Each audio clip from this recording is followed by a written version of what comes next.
Agri-Challenge, le magazine de l'entrepreneuriat agricole et du développement durable. La Banque agricole du Niger, Bagri, sponsor officiel d'Agri-Challenge. Bagri, nous œuvrons pour votre autonomie. C'est notre 48e numéro sur Africable et le 18e sur Bonferré. Chers téléspectateurs, bonsoir.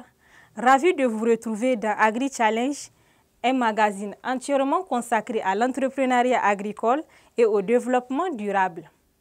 Pour ce numéro, nous allons consacrer une édition spéciale sur la Journée mondiale de l'alimentation, célébrée le 16 octobre de chaque année. Et le vendredi 16 octobre 2020, le Bureau de représentation de l'Organisation des Nations Unies pour l'alimentation et l'agriculture FAO au Niger l'a commémoré. Dans cette édition spéciale, nous vous amènerons dans les coulisses de cette cérémonie pour voir comment cette journée a été célébrée au Niger, surtout en cette période de la crise sanitaire mondiale liée à la maladie du coronavirus. Prix Nobel de la paix 2020, le Programme alimentaire mondial a pleinement participé à l'édition 2020 au Niger. Chers téléspectateurs, restez avec nous pour suivre toutes les activités de réflexion et de partage d'expériences organisées dans le cadre de la Journée mondiale de l'alimentation 2020 au Niger.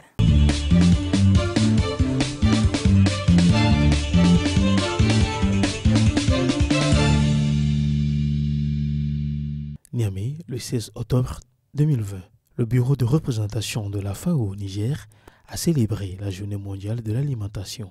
Créée en 1979, la Journée mondiale de l'alimentation a été institutionnalisée depuis 1981. Chaque année, un thème est retenu afin de mettre l'accent sur les différents domaines d'action prioritaires et de donner une orientation commune. La Journée mondiale de l'alimentation est l'une des manifestations les plus suivies du calendrier des Nations Unies. Selon la FAO, le but de cette journée est de sensibiliser l'opinion en l'incitant à l'action au profit des populations victimes de la faim et en faveur d'une alimentation saine pour tous.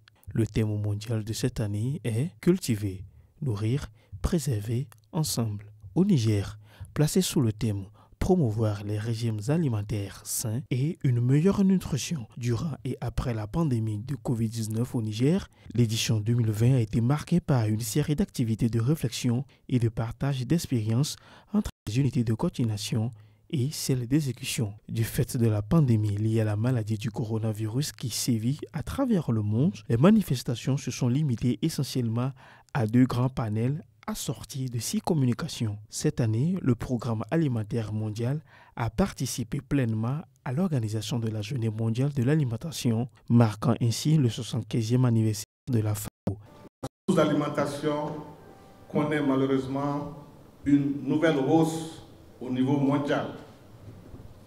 Les effets conjugués du changement climatique, de l'insécurité et des conflits figurent en bonne place parmi les causes sous-jacentes de ce constat alarmant.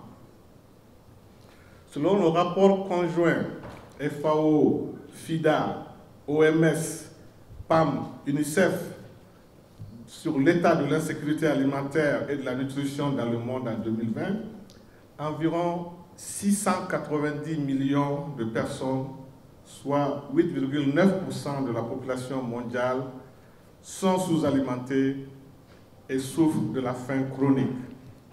C'est un chiffre énorme. Au Niger, du fait des impacts de Covid-19, 5,6 millions de personnes devaient être soutenues pendant la période de soudure de cette année à travers une assistance alimentaire d'urgence selon les estimations du dispositif national de prévention et de gestion des crises alimentaires. Depuis plusieurs années, la FAO accompagne les efforts nationaux et construit main dans la main la résilience au Niger avec les agences onusiennes. C'est le lieu d'ailleurs d'exprimer nos vives félicitations à tous les collègues du Programme alimentaire mondial pour avoir remporté le prix Nobel de la paix. Ce prix constitue un nouveau moyen de mettre la question de la sécurité alimentaire et nutritionnelle au premier plan, tout en soulignant l'importance de la solidarité internationale et de la coopération multilatérale. La Journée mondiale de l'alimentation nous donne l'occasion d'envoyer un message fort au public, à savoir que nous pouvons, de notre vivant, éliminer la faim et toutes les formes de malnutrition et devenir la génération faim zéro. Mais pour ce faire, tout le monde doit mettre la main à la pâte. Une solidarité mondiale s'impose afin de rendre plus robuste le système alimentaire et nutritionnel. À l'échelle nationale, d'ores et déjà, des dispositions sont prises par les autorités avec les partenaires techniques et financiers. Cette journée devrait être considérée comme une occasion d'appeler à la coopération et à la solidarité mondiale pour faire en sorte que les menaces que la COVID-19 fait peser sur la sécurité alimentaire et les moyens de substances agricoles soient affrontés et que les plus vulnérables puissent se relever. C'est également l'occasion de sensibiliser les décideurs et le public du rôle dont chacun a à jouer dans la transformation de nos systèmes alimentaires en changeant la façon dont nous produisons, nous transformons, nous consommons et souvent aussi nous gaspillons notre nourriture. La Journée mondiale de l'alimentation appelle à la solidarité mondiale pour aider les plus vulnérables à se remettre de la crise et pour rendre les systèmes alimentaires plus résilients et plus robustes afin qu'ils puissent résister à la volatilité croissante et au choc climatique. Offrir une alimentation saine, abordable et durable pour tous et des moyens de subsistance décents aux travailleurs du système alimentaire. Cela nécessitera de meilleurs régimes de protection sociale et de nouvelles possibilités offertes par la numérisation et le commerce, mais aussi des pratiques agricoles résilientes, plus durables et qui préservent les ressources naturelles de la planète, notre santé et le climat.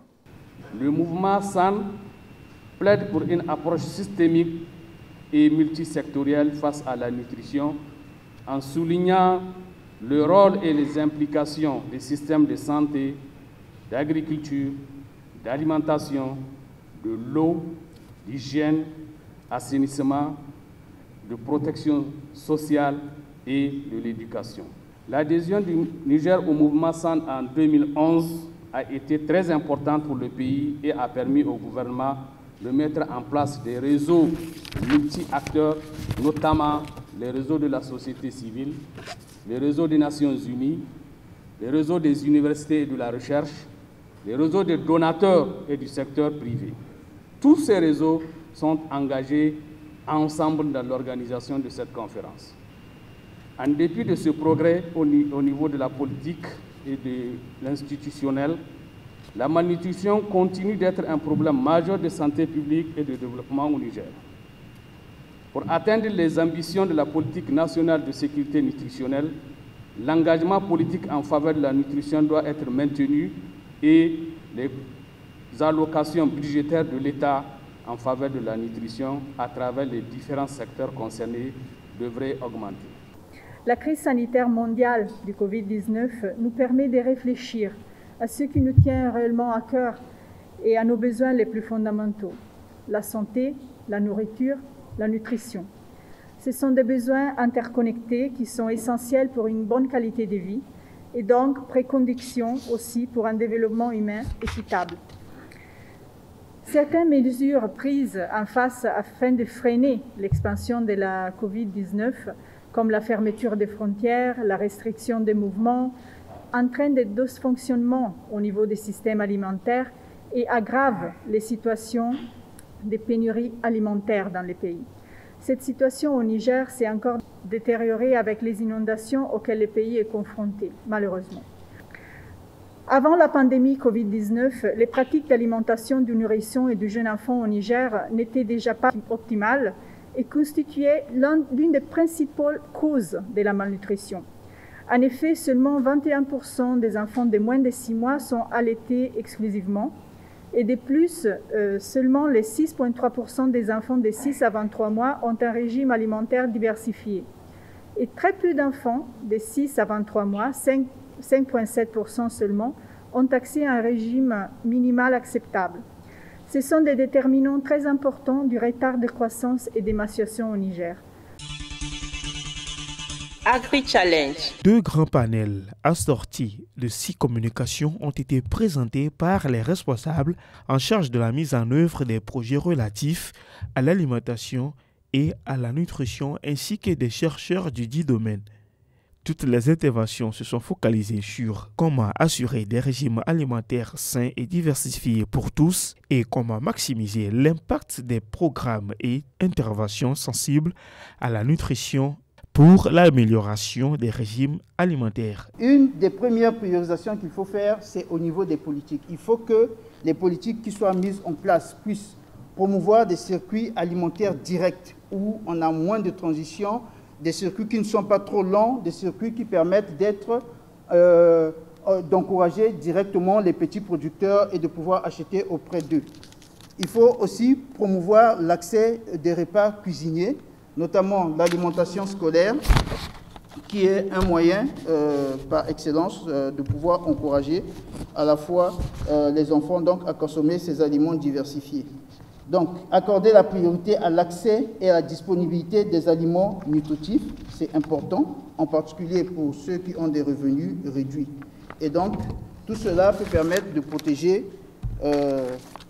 la sécurité alimentaire et nutritionnelle. Alors, une autre priorité, c'est celle, comme on l'a dit, liée aux environnements alimentaires, notamment les marchés. Les marchés sont très importants parce que c'est un endroit où on peut s'approvisionner très rapidement, mais ils peuvent être aussi soumis à une volatilité très importante aussi au niveau des prix de certaines denrées. Donc, c'est important notamment que les marchés traditionnels puissent toujours exister, qu'ils soient protégés et qu'il y ait des mesures qui font en sorte que la volatilité des prix soit mieux contrôlée. C'est aussi important donc d'appliquer les politiques sociales, notamment de renforcer le système de protection sociale. Et je pense que déjà au niveau du Niger, le gouvernement a pris un certain nombre de mesures. La sécurité sanitaire des aliments qui est importante, parce que si on a accès aux aliments, mais que ces aliments-là ne sont pas sûrs, que ces aliments-là contiennent des éléments qui vont encore nuire à notre corps, à ce moment-là, on va s'exposer à la maladie. Donc c'est important qu'on puisse aussi suivre tout ce qu'il y a comme mesures de sécurité sanitaire des aliments. Quand on regarde les statistiques mondiales, il est montré que près de 6 millions de personnes tombent malades chaque année après avoir consommé des aliments contaminés et 420 000 personnes, autant pour moi, meurent par rapport à cela.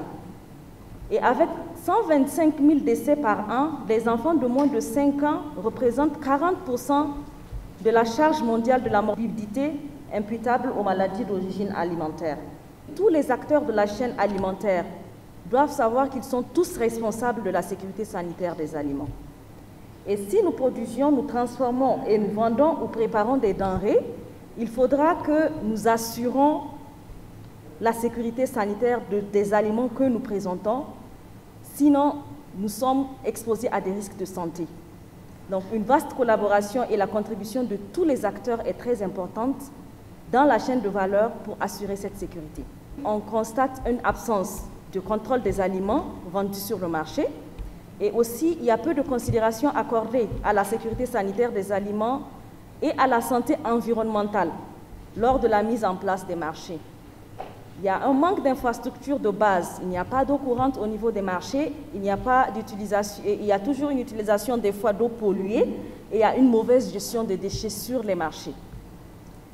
Même si l'aliment est protégé lorsqu'il est amené sur le marché, le fait que le contexte environnemental est contaminé, ça contamine directement l'aliment. Et aussi, il faudra noter qu'il n'y a pas de séparation entre les aliments d'origine animale et les aliments qui sont prêts à consommer. Et ça aussi, c'est un risque sanitaire. On note aussi un manque de sensibilisation au comportement. Donc, il n'y a pas de sensibilisation sur la manipulation et une sensibilisation qui est vraiment basée sur la sécurité sanitaire des aliments qui sont vendus sur les marchés. Lorsqu'on prend le rôle de la FAO et de l'OMS dans la sécurité sanitaire des aliments, la FAO, elle aide les États membres à prévenir, gérer et contrer les risques présents tout au long de la chaîne de production alimentaire. Quant à l'OMS, elle facilite à l'échelle mondiale la prévention et la détection des menaces pour la santé publique liées à l'alimentation et les mesures prises pour y faire face. Donc, sachant que nous sommes dans un contexte Covid, il faudra noter que la sécurité sanitaire des aliments aussi est très importante dans ce contexte. La FAO a été allégée d'une partie de son mandat initial à la suite de la création du Programme alimentaire mondial PAM. L'aide alimentaire ne relève plus de ses attributions principales. Cette tâche a été confiée au Programme alimentaire mondial qui intervient dans plusieurs domaines au Niger. Cette année, le PAM a participé pleinement à l'organisation de la Journée mondiale de l'alimentation. Cette journée coïncide avec le fait que le PAM a reçu le prix Nobel de la paix cette année. Donc ici au Niger, nous intervenons dans plusieurs domaines qui contribuent directement à lutter contre la faim. Donc nous avons un programme de 5 ans qui vient d'être approuvé par notre conseil d'administration avec le soutien du gouvernement. Donc ce programme contient 2 volets principaux. Donc le premier volet, c'est tout ce qui concerne les urgences, c'est-à-dire les déplacés, les réfugiés, les populations vulnérables, donc auxquelles on continue d'assister, de donner de l'aide alimentaire. Mais également, l'autre volet, c'est tout ce qui concerne la résilience. Le truc fardeau de la malnutrition, c'est qu'on a dans le pays la coexistence de 3 formes de malnutrition. Donc la première forme, c'est tout ce qui concerne la malnutrition. La deuxième forme, c'est tout ce qui concerne aussi, on l'a dit tout à l'heure dans la présentation, les formes d'obésité. Et la troisième forme, c'est tout ce qui concerne le déficit en termes de micronutriments. Alors, comment nous intervenons sur ces 3 formes de la malnutrition? Quand la première forme s'installe, donc nous avons un programme de traitement qui cible d'abord les enfants de 6 à 23 mois, à qui on donne des produits nutritionnels pour renforcer leur système immunitaire, pour renforcer leur accès à la nourriture, pour leur donner plus d'énergie. Et ça leur permet de sortir de cette situation-là. Mais également, c'est pas seulement les enfants, il y a également les femmes enceintes et allaitantes à qui on donne aussi des produits de traitement quand elles sont dans cette situation de malnutrition. Et puis, on investit beaucoup dans la prévention. J'ai fait référence tout à l'heure à notre programme de résilience. C'est justement pour prévenir la malnutrition qu'on investit dans l'agriculture, qu'on investit dans l'éducation, qu'on investit dans la sensibilisation des populations sur toutes ces questions de malnutrition, sur toutes ces formes. Alors, le troisième volet de ce triple fardeau auquel je faisais allusion, qu'on appelle le déficit en micronutriments. Alors, il faut aussi investir beaucoup dans la prévention. Donc, on a parlé aussi de la transformation des aliments qui sont fortifiés. Quand on transforme un produit alimentaire, des fois, il y a des nutriments qu'on perd. Donc, on peut faire une politique pour juste rehausser ces nutriments-là, ou bien on a une population cible pour laquelle on veut travailler sur un problème nutritionnel. Donc on ajoute ces nutriments sur un produit alimentaire pour permettre justement à cette population d'avoir accès. C'est le cas par exemple de l'huile fortifiée ou du sel iodé. Et c'est les raisons pour lesquelles à date on trouve très rarement des cas de goitre et d'autres problèmes de santé comme celui-là. Pourquoi on fortifie? Comme je l'ai dit, c'est vraiment une stratégie peu coûteuse. Il y avait quelques années de cela où vous vous rendez compte qu'il y avait des maladies qu'on avait, dont la présence est très accrue, les goitres qui peuvent se décliner par l'écryptinisme chez les enfants, les retards de croissance et d'autres problèmes. Nous avons par exemple la vitamine C pour les scorbutes, les gens qui ont un peu de fois les lèvres fissurées ou des douleurs articulaires. Donc c'est vraiment une politique pour l'État de faire peu d'injections d'argent et récupérer un peu le bénéfice à travers l'état de santé des populations. Et ça, on le remarque, pour fortifier une farine infantile, le sachet de 500 grammes, ça coûte autour de 50 francs. Donc, et à comparer à une facture suite à une maladie, je crois qu'on n'est pas sur le même budget. Et également aussi, comme le cas du Covid, on peut faire une amélioration, une fortification pour justement améliorer. Tout à l'heure, on avait parlé d'une alimentation saine qui permet justement de prévenir certaines maladies de manière globale. On ne dit pas que c'est un traitement du Covid, mais ça permet au corps de bien réagir quand c'est une question de santé publique. Donc, nous avons mené une grosse étude sur les emballages aussi. C'est intéressant parce que les précédentes présentations ont fait cas de ça. C'est vraiment l'épine sous les pieds de tout le monde, les emballages. Et là, on a fait un gros travail pour voir les différents circuits d'approvisionnement et faire de sorte que justement cet emballage soit de qualité, qui réponde aux normes et qu'il soit à un prix acceptable. Aujourd'hui, pour commander un emballage PET, aluminium, plastique associé, pour emballer des 500 grammes, ça coûte autour de 100 et quelques francs. On a pu, selon les différents circuits qu'on a eu, l'amener à 55, mais il y a un gros travail qui doit être fait au niveau national pour peut-être promouvoir la production au niveau national et au cas échéant, si on ne peut pas produire, en tout cas créer un circuit pérenne d'approvisionnement. Les institutions nationales de recherche agronomique ont pris part à cette édition. Les responsables de ces institutions ont insisté sur l'importance de la recherche et l'innovation pour la transformation des systèmes agricoles et alimentaires sensibles à la nutrition. L'Institut national de la statistique a présenté une communication sur la production, la gestion et le traitement efficace des données de qualité pour informer et aider à la prise des décisions en matière d'amélioration des régimes alimentaires sains et diversifiés. La PNIN a pour objectif de rassembler, centraliser les informations statistiques sensibles comme spécifiques à la nutrition pour faire, comme je l'avais dit, des analyses un peu approfondies. Donc par rapport à la journée mondiale, nous avons présenté un peu les résultats de notre travaux en lien avec le thème même de la journée mondiale de la statistique et aussi les liens qu'il y a entre la PNIN et aussi le système de suivi et évaluation, puisqu'on a besoin d'informations statistiques pour le suivi et évaluation, mais aussi pour éclairer certaines décisions au niveau national. Les stratégies qu'on met en œuvre, c'est surtout, comme je l'ai dit, les messages issus des résultats de nos analyses. Donc il y avait plusieurs documents qui ont été élaborés par le projet, donc, qui sont accessibles sur le site même de la PNIN. Et nous envisageons de faire, par exemple, des actions de sensibilisation, l'organisation peut-être des statistiques sur les questions nutritionnelles, les questions des données nutritionnelles, des séminaires parlementaires, par exemple, pour des points de presse pour informer et sensibiliser. Et aussi, nous mettons à la disposition, à travers le portail web, des informations pour animer le débat public en matière de sécurité nutritionnelle et alimentaire au Niger. Nous avons été honorés et invités par les organisateurs pour leur parler de la recherche et de la formation pour une agriculture sensible à la nutrition. Une agriculture sensible à la nutrition, c'est-à-dire que nous devrons produire pour répondre aux besoins de l'organisme en vue de permettre à l'organisme non seulement d'assurer ses différentes fonctions vitales et d'être productif.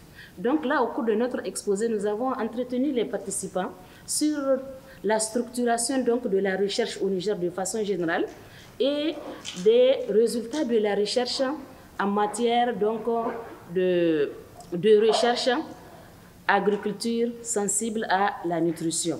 Nous avons beaucoup d'instituts de formation en santé qui font aussi de la recherche-action parce que les diplômes sont sanctionnés par des mémoires. Ces mémoires-là peuvent être mis à profit pour tirer la substance afin de voir comment est-ce qu'ensemble nous pouvons combattre la malnutrition. Il y a aussi des structures fédératrices comme le Centre national de la recherche scientifique, le CNRA, etc. et même une plateforme politique au niveau donc, de la primature en charge donc, de la recherche et pour faire le lien entre la recherche donc, et le niveau politique. Donc toutes ces structures, ce qu'elles font, c'est très peu connu.